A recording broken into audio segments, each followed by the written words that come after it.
morning, this is All India Radio Kohima. The morning news read by Nobin Pradhan.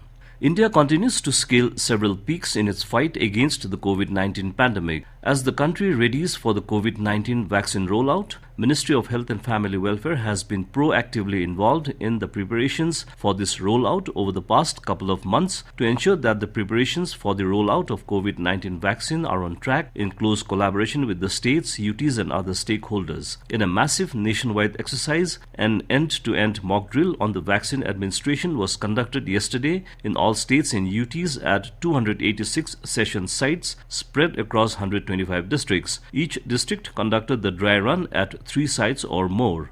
The dry run was aimed at testing the laid-out mechanisms for COVID-19 vaccination rollout in the health system and to assess operational feasibility of using CoWIN application in the field environment for planning, implementation and reporting at the block, district and state level. The dry run was also conducted to familiarize the state, district, block and hospital level officers on all aspects of COVID-19 rollout. The Subject Expert Committee of Central Drugs Standard Control Organization (CDSCO) has made the recommendations for the consideration and final decision of the Drugs Controller General of India on use of COVID-19 vaccine.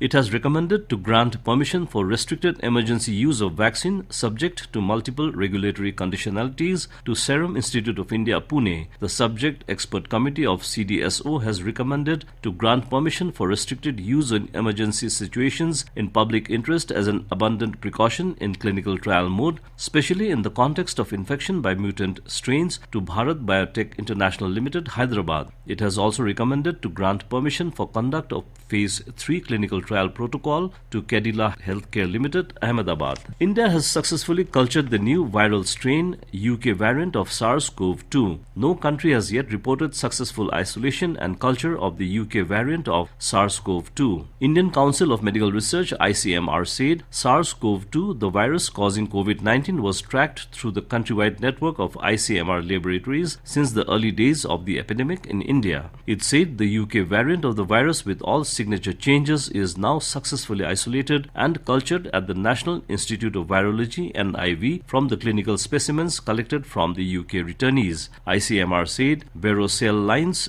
were used by the scientists of ICMR NIV to culture the UK variant of the virus. Union Home Minister Amit Shah yesterday released the inaugural issue of the National Police K9 Journal in New Delhi. It is the first such publication in the country on the subject of police service K9s, police dogs. Shah said this is a unique initiative that will further enrich the subjects related to police service dog K9 PSK teams in the country. He said national security is paramount and our government is making sincere efforts to give equal attention to all aspects related to security. The minister said police dog squads can act as a force multiplier to ensure the safety of society, much like the way drones or satellites are being used in the country. Shah added that they can be used effectively to detect drugs and in the fight against terrorism. The journal comprises different sections in Hindi and English. It is a biannual journal which will be released in April and October every year.